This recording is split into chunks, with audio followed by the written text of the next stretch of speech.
Okay, welcome back. Great to have you. Midweek Wednesday bliss.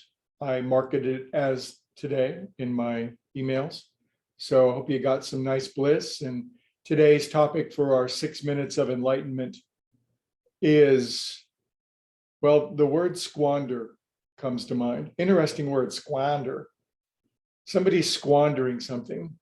So what are some examples of squandering something? Somebody with great talent that squanders it on some activity or project or behavior other than that. Somebody who squanders money.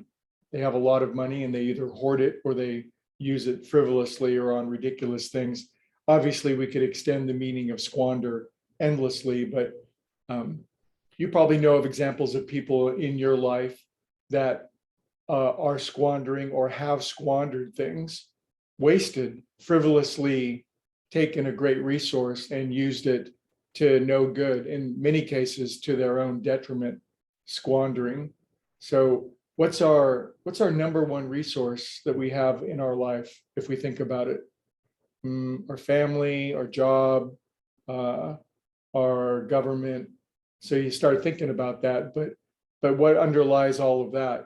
Well, if you're a spiritual person, you realize it's energy or consciousness or life force or whatever you want to call it, but there's some animating brilliance in this universe, a positive genius that is offering an extraordinary beam of energy that it's possible to use to full extent or to squander. So each one of us has access. We all have an extension cord plugged into spirit. And what are we doing with that energy? Are we squandering it? How might we squander it? We could take it and we could turn it into frivolous, ridiculous emotions. That's kind of been the topic this week. We could turn it into fear or worry or anxiety or drama or all these different things. We could turn it into laziness or nervousness or anxiety or worry. All these ways to take great power and to squander it and thus to get really crappy return on investment. So we don't want to squander. There's an infinite amount of life force available to us, but we're the ones who will either put it to full use or we will squander it. We'll fritter it away.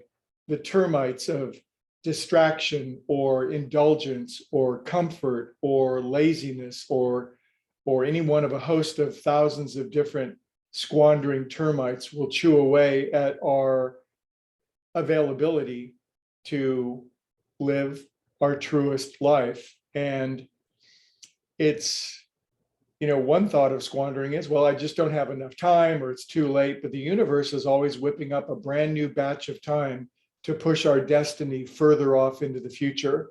So we have the opportunity this very day to take a look at our lives and see when and where we're squandering, and we'll know it. We'll know it when we're doing it. One of the ways I've discovered that's very subtle that I squander energy of many ways is I got this thing with my fingers that everyone in my family does. And it's like, you kind of pick at your fingernails and it's like, stop that. So I just put my fingertips together and I do my best to not disperse or to squander that energy. It's very habitual that I do that. And since I've been on this huge kick lately of I've been working with 5 or 6 different coaches of various sorts.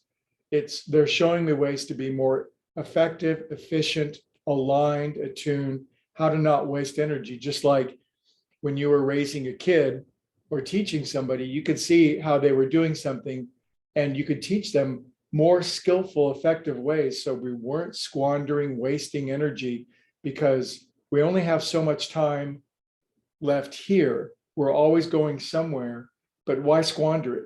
Why not take full advantage?